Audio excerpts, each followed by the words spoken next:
Hi friends, నేను doctor GK Reddy, Shri విశిష్ట super speciality Ayurveda hospitals, Hyderabad, Visakhapatnam. So ఈరోజు ఫిస్టులా అనే వ్యాధి చాలామందికి అవగాహన ఉండకుండానే ఉంది. ఇంకా దాదాపు కొన్ని సంవత్సరాలుగా మేము వీడియోస్ చేస్తున్నాం, దాని గురించి అవగాహన కల్పించడం చేస్తున్నాం. ఇంకా ఆ వ్యాధి గురించి తెలియకుండా బాగా చాలా రోజులు ఇబ్బంది పడి, చాలా రోజులు ఆ వ్యాధి బాగా ఇబ్బంది పెట్టి నానా రకాలుగా ఇబ్బందులు పడుతూ వచ్చిన వాళ్ళని ఇంకా చూస్తున్నాం మేము. సో దానికోసంగా మళ్ళీ ఒక్కసారి అవగాహన కల్పించే వీడియో ఒకసారి చేద్దామని చెప్పి చేస్తున్నాను నేను. సో ఫిస్టులా ఇన్ యానో, మలద్వారంలో వచ్చే ఒక ఫిస్టులా అంటే రెండు వైపులా రంధ్రం ఉన్న కురుపునే ఫిస్టులా అని చెప్తాం. బయట చర్మానికి కురుపులాగా, చిన్న కురుపులాగా కనిపిస్తుంది. మల విసర్జన మార్గంలో ఏదో ఒక సైడ్ చిన్న కురుపులాగా వస్తుంది. అది లోపలికి గొట్టంలాగా పెరుగుతూ పోయి పేగు లోపల ఎక్కడైతే మలం నిల్వ ఉంటుందో అట్లాగే మలం బయటకు జారి వచ్చే పేగు ఉంటుందో ఆ ప్రాంతంలో కూడా లోపల రంధ్రం ఏర్పడుతుంది. ఈ రెండు వైపుల రంధ్రం ఉండి ఎప్పుడైతే ఇది కురుపులాగా, చిన్న కురుపులాగా ఏర్పడుతుందో ఈ మలంలో ఉన్న తేమ అనేది కురుపులోకి జారి కంటిన్యూ దారలాగా బయటికి చీము, అట్లాగే స్రావము, దుర్గంధంతో కూడిన స్రావం కంటిన్యూ వస్తూ ఉంటుంది. సో ఈ వ్యాధిని మనం ఫిస్టులా ఇన్ యానో అంటాం. చాలామంది మా దగ్గరికి వచ్చేసరికి దాదాపుగా ఒక 4-5 టైమ్స్ సర్జరీ అయిపోయి చాలా రకాల లేజర్ ట్రీట్మెంట్లని అవి ఇవి చాలా రకాల ట్రీట్మెంట్లు తీసుకొని వస్తూ ఉన్నారు, మళ్ళీ తగ్గట్లేదని చెప్పి. యూజువల్గా ఏమవుతుందంటే ఫిస్టులా వ్యాధి అనేది వాటిలో మనం లో anal, mid anal, high anal అంటే అది వచ్చే ప్రాంతాన్ని బట్టి మనకి దగ్గరగా అంటే పేగుకి మనం ఏదైతే మల విసర్జన చేస్తుంటామో అక్కడికి బయట భాగానికి దగ్గరగా ఉందా, ఇంకా లోతుగా ఉందా, ఇంకా లోతుగా ఉందా అనే దాని మీద ఆధారపడి అది లో anal, mid anal, high anal అని చెప్తూ ఉంటాం. సో ఈ వచ్చే విధానాన్ని బట్టి ఆ వ్యాధి తీవ్రత అనేది ఉంటూ ఉంటుంది. ఎప్పుడైతే ఈ బయట యాప్సెస్ స్టేజ్లో ఉన్నప్పుడైతే సర్జికల్గా క్లియర్ చేసుకుంటే దాదాపుగా మళ్ళీ రాకుండా అయిపోతూ ఉంటుంది. అలా కాకుండా పూర్తి స్థాయిలో ఫిస్టులా ఏర్పడి లోపలికి బయటికి కనుక ట్రాక్ ఏర్పడి పూర్తిగా మలద్వారం లోపల పేగు లోపల రంధ్రం ఏర్పడి కంటిన్యూ చీములాగా వస్తూ ఉన్నట్లయితే అది కేవలం ఔషధ చికిత్సతోటి తగ్గదని చెప్పచ్చు.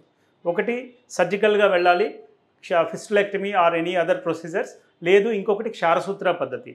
ఈ ఫిస్టులెక్టమీ చేసే దాంట్లో పరిస్థితి ఏమవుతుందంటే రికరెన్స్ మళ్ళీ తిరిగి రావడానికి అవకాశాలు చాలా ఎక్కువగా ఉన్నాయి. మోర్ దాన్ 50% అనే చెప్పచ్చు. ఎందుకంటే లో యానల్లో ఉన్నంత వరకు కొంతవరకు దాదాపుగా ఒక 10-20% మెంబర్స్కి మళ్ళీ రాకుండా చూస్తుంటాం. కానీ మిడ్ యానల్, హై యానల్ పైన ఉన్న ఓపెనింగ్స్ ఉన్న ట్రాక్స్ ఏవైతే ఉంటాయో స్ప్లింటర్స్ ఇన్వాల్వ్మెంట్ ఉంటుంది. కాబట్టి ఓన్లీ ఇన్సెషన్ అండ్ డ్రైనేజ్ లేకుంటే ఫిస్టులెక్టమీ కొంత భాగం వరకు పార్షియల్ ఫిస్టులెక్టమీ చేస్తున్నా కూడా రికరెన్స్ ఛాన్సెస్ అనేది చాలా ఎక్కువగా ఉంటుంది.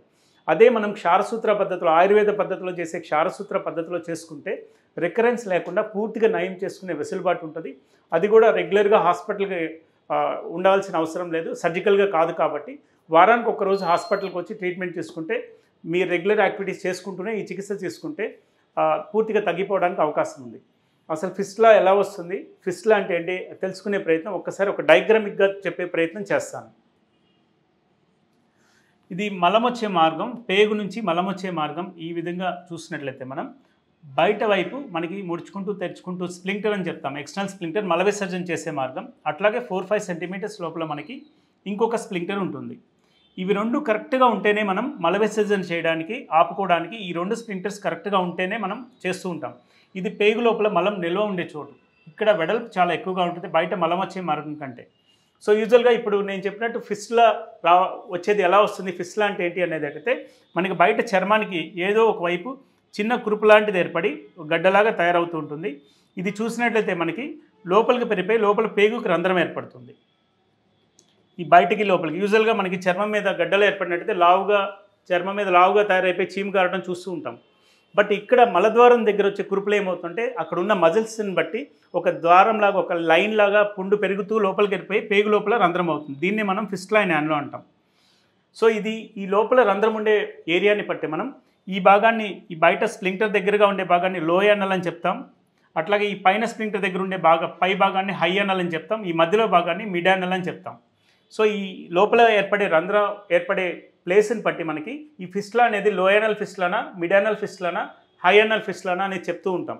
సో ఈ కండిషన్స్ ఉన్నప్పుడు ఏంటంటే ఈ బయట వైపు చర్మానికి దగ్గరగా యాప్సెస్ లాంటి స్టేజ్లో ఉన్నప్పుడు ఎటువంటి చికిత్స తీసుకున్నా కూడా కొన్ని రోజులు జాగ్రత్తలు తీసుకుని డైలీ డ్రెస్సింగ్ చేసుకుంటే తగ్గిపోతూ ఉంటుంది.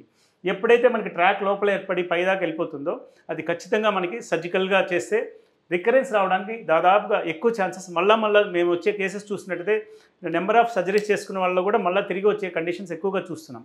సో మనం చేసే ఈ క్షారసూత్ర పద్ధతిలో బయట ఏదైతే మనకి ఓపెనింగ్ ఉందో ఇక్కడి నుంచి మెడికేటెడ్ థ్రెడ్ తీసుకొని ఇంటర్నల్ ఓపెనింగ్ నుంచి ఎన్ఎస్ ద్వారా తీసుకొని బయట మళ్ళీ నాట్ వేయడం వల్ల ఏంటంటే ఈ మెడికేటెడ్ థ్రెడ్ అనేది కంటిన్యూ పుండు లోపల ఉంటుంది. ఆ దారానికి మందుతో తయారైన దారం కాబట్టి దారానికి ఉన్న మెడిసిన్ కంటిన్యూ కాన్స్టెంట్గా 24 అవర్స్ కూడా లోపల ఊండ్ లోపల మెడిసిన్ రిలీజ్ అవుతూ ఉంటుంది.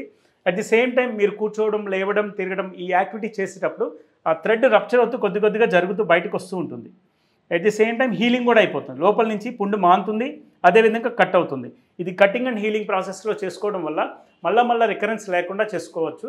సో అదేవిధంగా ఏవైతే ఈ క్షారసూత్ర పద్ధతిలో చికిత్సలు ఉన్నాయో శ్రీ విశిష్ట హాస్పిటల్లో పూర్తిగా మనకి ఇన్సూరెన్స్ కవరేజ్ ఉంది.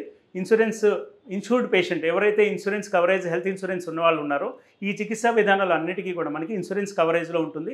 అట్లాగే హాస్పిటల్లో ఒక 2 days కానీ 3 days కానీ అడ్మిషన్ ఉండి ట్రీట్మెంట్ తీసుకొని పూర్తి స్థాయిలో మళ్ళీ డ్రెస్సింగ్స్ అవన్నీ ఎలా చేసుకోవాలో చెప్తుంటాం. ఆ తర్వాత మీ రెగ్యులర్ యాక్టివిటీస్ అన్నీ చేసుకుంటూనే వారానికి ఒక్కరోజు హాస్పిటల్కి వచ్చి ఆ థ్రెడ్ ఏదైతే మనం వేస్తుంటామో ఆ క్షారసూత్ర అనేది వారం మారుస్తూ ఉంటాము. ఆ ట్రాక్ లెంత్ని బట్టి అంటే ఎంత లోపలికి బయటికి ఎంత ట్రాక్ లెంత్ ఉంది అనే దాని మీద ఆధారపడి ఎన్ని రోజుల్లో తగ్గుతుంది అనేది ఒక అంచనా వేసి చెప్పడానికి అవకాశం ఉంటుంది. అట్లాగే ఈ వ్యాధి నిర్ధారణ చేసుకునే దానికి చూసినట్టయితే మనకి ఫిజికల్గా ఫస్ట్ మేము ఎగ్జామిన్ చేసిన తర్వాత ఒక దాదాపుగా 60 to 70% వ్యాధి నిర్ధారణ చేసుకోవచ్చు. దాన్ని కన్ఫర్మ్ చేసుకునే దానికోసం మనకి ఎంఆర్ఐ ఫిస్టులా కానీ, ట్రాన్స్ యానల్ స్కాన్ కానీ, ఇటువంటి ఫిస్టులోగ్రామ్, ఎక్స్రే ఫిస్టులోగ్రామ్ ఇటువంటివి ఉంటాయి.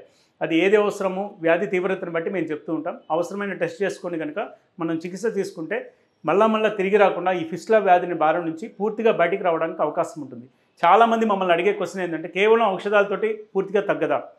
కేవలం ఔషధాలు అనేది కేవలం ఆయుర్వేదమే కాదండి, హోమియో కాదు, యునాని కాదు, ఏ సిస్టమ్ ఆఫ్ అలోపతి కాదు, ఏ సిస్టమ్ ఆఫ్ మందులు తీసుకున్నా కూడా ఒక్కసారి ట్రాక్ ఫామ్ అయ్యి లోపలికి బయటికి కేవలం ఔషధాలు అనేది ఏం చేస్తుందంటే చీమ ఎండిపోయేటట్టు చేస్తుంది, ట్రాక్ అంతా డ్రై అయిపోతుంది, కానీ ట్రాక్ ఎక్కడికి పోదు.